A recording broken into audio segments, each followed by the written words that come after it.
Good evening. This is CTV News for Friday, August 9th. I'm Janine Samuels. And I'm Patricia Vallone. Thank you for joining us this evening. Well, on the eve of the tragic 3-year anniversary, survivors, allies, and elected officials plan to gather at the Flower Branch Apartments in Silver Spring, the site of a fatal gas explosion. It was in the early morning hours of August 10th, 2016, when tenants awakened to an explosion that destroyed 2 buildings. 7 people lost their lives that day and dozens more were injured. The tragedy sparked a 2-year countywide inspection of all apartment buildings. 30,000 violations were found, the majority of which have since been repaired. That tragedy put a focus on it, and more than the tragedy itself, the subsequent inspection of the other apartments at Flower Branch and another complex put a spotlight on the condition of housing in Montgomery County, and it wasn't a very good spotlight. And it helped create the public will that I think helped get the council to have the will to deal with this quickly and in more meaningful ways. The Silver Spring community and the region were shocked when the explosion at the Flower Branch apartment complex occurred. The fatal incident displaced hundreds of people, many of them were immigrants. Tonight, CASA will host a candlelight vigil to honor the victims and survivors. CTV's Katara Jones is outside of the complex with more. A vigil is set for tonight to honor the 7 people, including 2 children, that lost their lives in a gas explosion at this apartment complex back in 2016. Now, currently, construction is underway to rebuild the complex. However, organizers say there are still former tenants who are dealing with the traumatic events 3 years later. Every time I come here and see this building, I reminiscent those the 3 years ago what happened. Gurma Hudanju lived nearby and heard the explosion. Everybody was in shock. Everybody. Some of them were still crying. George Escobar from CASA says the survivors and the families of the victims are still seeking justice. If this explosion would have happened in Potomac or would have happened in Bethesda, we would have had a different, we would have had a much different outcome if that was the case.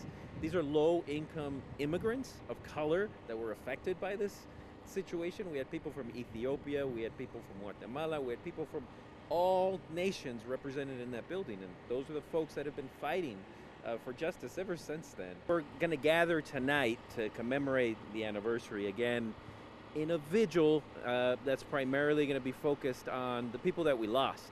We lost 7 community members here who lost their lives, but also we had dozens of people injured and hundreds of people that were actually displaced. Now that candlelight vigil to honor the lives lost will be here in front of the complex at 7 p.m.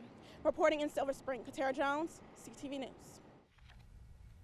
Organizers say Council Member Tom Hucker, who represents this community, is expected to attend.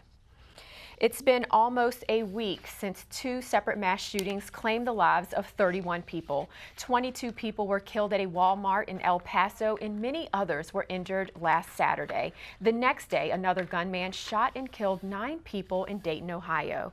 With these recent mass shootings, Congress is pushing for stricter gun control laws.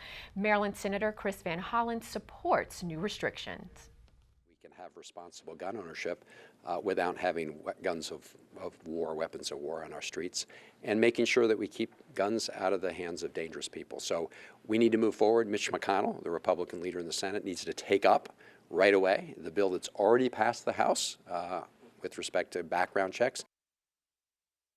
President Trump recently announced his support for extensive background checks. Residents who live around Sheriff Road, Bellhaven Drive, and Barlow Road in Landover were asked to shelter in place this afternoon as authorities searched for a naked fleeing suspect. U.S. Marshals were looking for 18-year-old Duran Hudson in the 1900 block of Bellhaven Drive when the suspect fled, reportedly without any clothes on. Hudson is wanted in the district for first-degree murder while armed. If you have any information on the suspect's whereabouts, you're asked to call the U.S. Marshals Service. A woman serving 20 years behind bars for a deadly drunk driving accident could be released to a substance abuse treatment center. Ginny Mattei was convicted of the February 2010 drunk driving deaths in Adelphi that took the lives of 2 men. At the time, Mattei had 3 previous DUI convictions. Now, after serving 8 years, her attorney is trying to get the state to release her to a treatment center. A reconsideration hearing was held today, but the state's attorney's office, along with the victims' families, are against the move. We had treatments offered to her in the past. She completed those treatments and she didn't get better. And what she did was she continued with her destructive behavior, which ultimately ended up in the death of 2 innocent young men. Her attorney's attempts are to move her to a different setting. That setting has less restrictions. She would not be monitored at the level she's being monitored at now. And we think it's in the interest of the public to keep a person who has not shown the ability to fully be rehabilitated in a more confined location at this time. Brave Boy says another hearing will be held at a future date.